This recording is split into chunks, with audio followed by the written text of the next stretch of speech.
Everyone, thanks for stopping by my channel, Esteemed Queen and Mentality. Be sure that you like, share, and subscribe, and hit that notification bell down below so that way you get to know when I post all of my tea talks. I hope everyone is doing swell, thriving, surviving, it doesn't matter. I just hope you're doing well.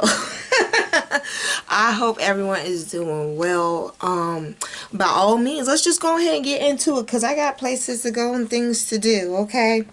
So, anyone that's interested in any of the church announcements about book club or anything that's coming up about Dream Academy, all that information is down below, by all means.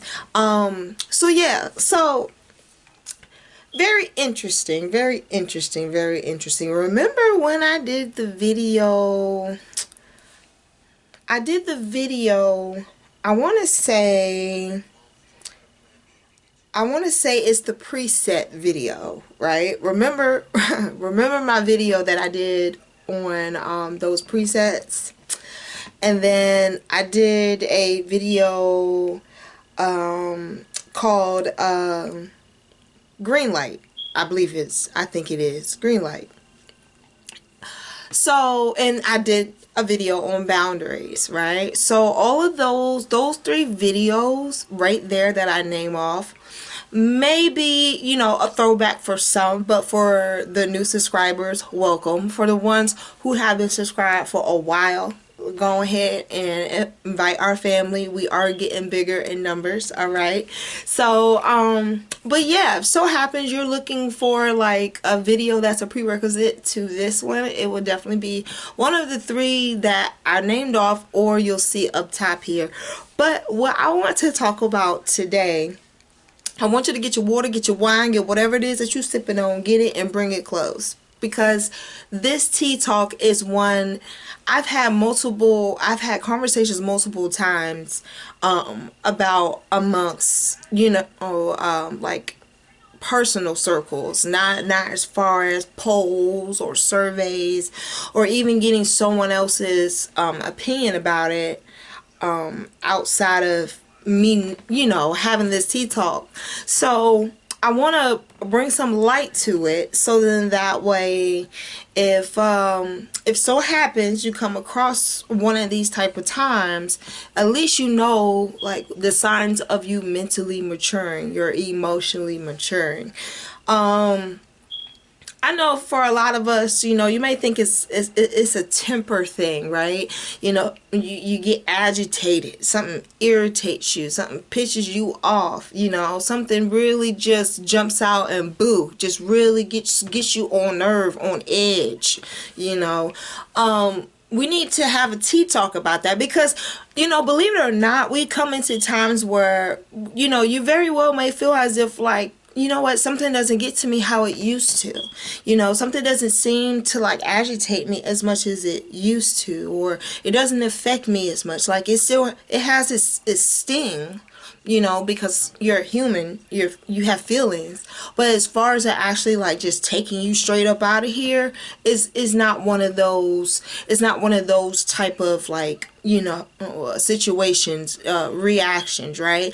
Because at some point in time we learn a lot about our power. Though, you know what? Let's take that back. We do learn a lot about our power, but how we find out our power exists, it takes the little things. It takes you standing up for yourself and saying no. It takes you understanding like, hey, it's okay for you to verbally express like you don't like something, right?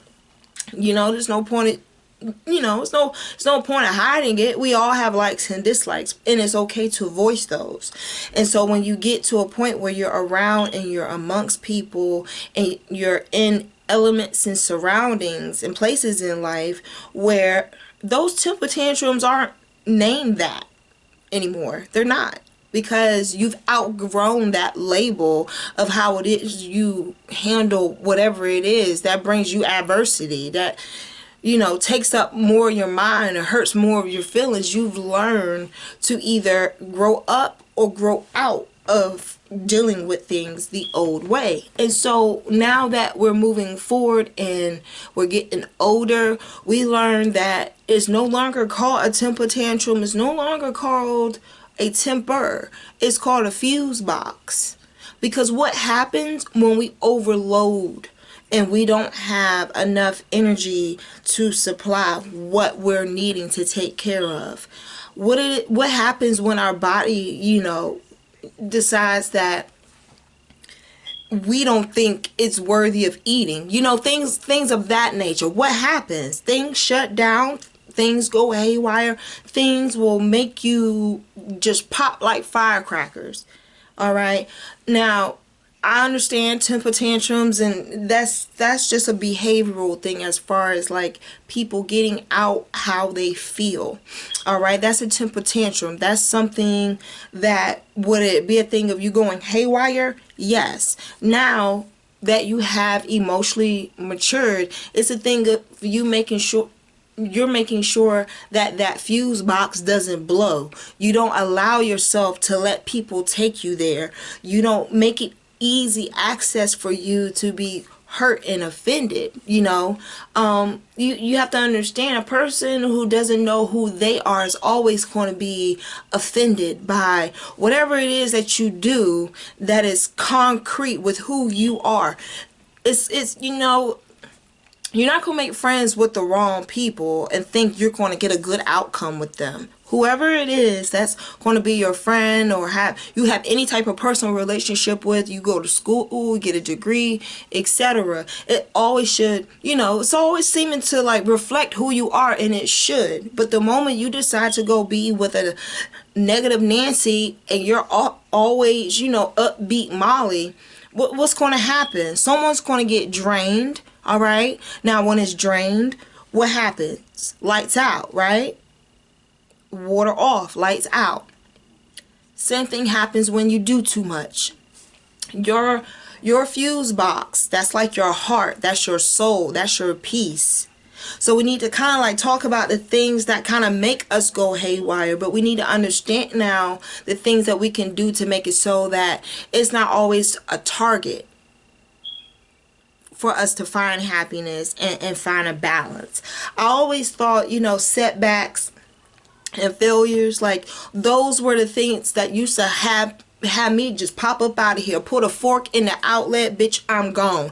That was me. But then I had to realize, like, as I've learned off of things that I had to experiment with, and trials and tribulations, like for me, I don't like to go back and learn things twice. All right, the stove is hot, I'm not touching it. Yep, the sky is blue, and only 5 cans come in a 6-pack. You got this. I'm not the type of person who likes to go back through this, and I don't really care to go through insanity a lot, especially if it isn't, it has a purpose, a mission. Well, failures and setbacks have missions too. And the mission and the purpose is to help you see what does not work so you can adjust accordingly. Do not change the goal. You can change the plan, don't change the goal. And so now that we understand that that's locked up in a fuse box for a reason, we got to make sure that we don't bite off more than we can chew. Because in order for us as people to receive the message, we got to make sure we give it its undivided attention. Does that make sense? So at least that way, you catch yourself. I always tell my students, check your work.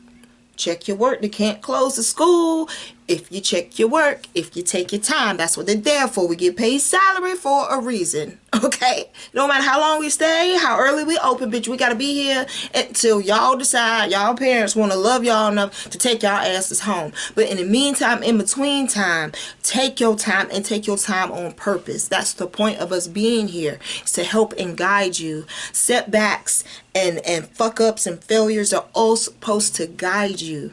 They're all supposed to guide you. The only way for you to learn how to deal with your life is for you to control what you can. Not control it in a way to show off, but control it in a way where you're able to maintain yourself, your being, your confidence, just you. It's nothing worse than having too much on your plate and you trying to please company and eat it all. Doggy bag, please. I'm not doing it. I'm not doing it, you know? And so it's okay. It's okay. And even if you don't like it, you know, just still show that gratitude. You know what?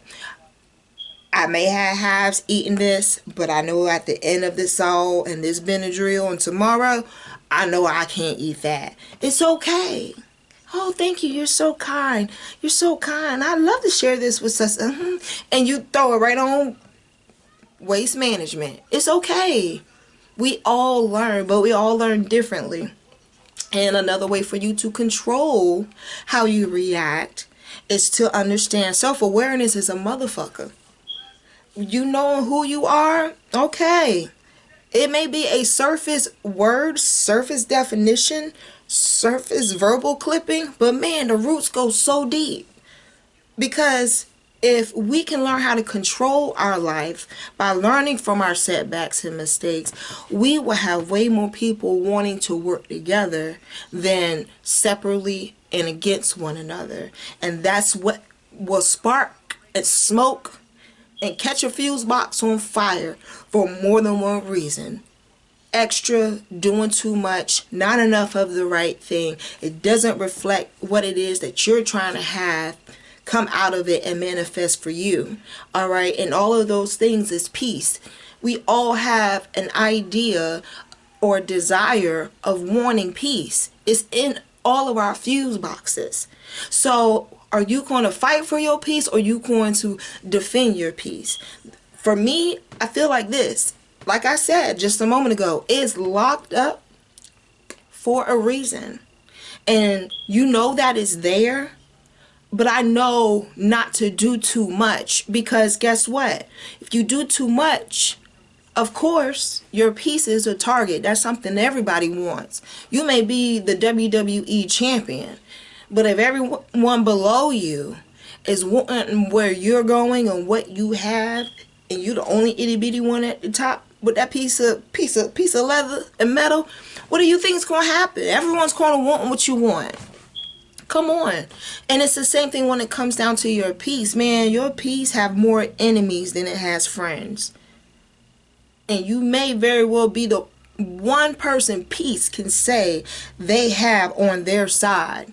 So if it's in the fuse box because you want to keep it sheltered and safe, there's a requirement and accountability that needs to be had in order for it not to spark, blow, smoke, and go. You feel me? So think about what's in your fuse box. All right. We know what will make it, damage. We know what will make it not work and not function. But what's inside that fuse box that's so important for you to wake up and pay attention now? Like literally, we sit here day in and day out and we don't believe at any time our card can be punched. So let this be a reality, especially in the day and time where, just like we go out here, we get vehicles and we buy homes. What's the insurance on you protecting your fuse box?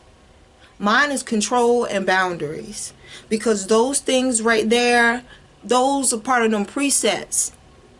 Those are some of my presets that I can actually back up and show in action. I say what I mean and I mean what I say. But for the ones who want to play Helen Keller and not act like they know, how are you going to protect your fuse box? You're going to overload it. You're going to not take care of it. Keep it up to date. Keep learning yourself. Likes and dislikes. It's up to you. You can protect it or you can defend it, but it's definitely all up to you. So by all means, let me know down below. What do y'all think? I gotta go. Alright, so be sure that y'all like, share, and subscribe, and hit that notification bell down below. And I hope to talk to you all later. Bye.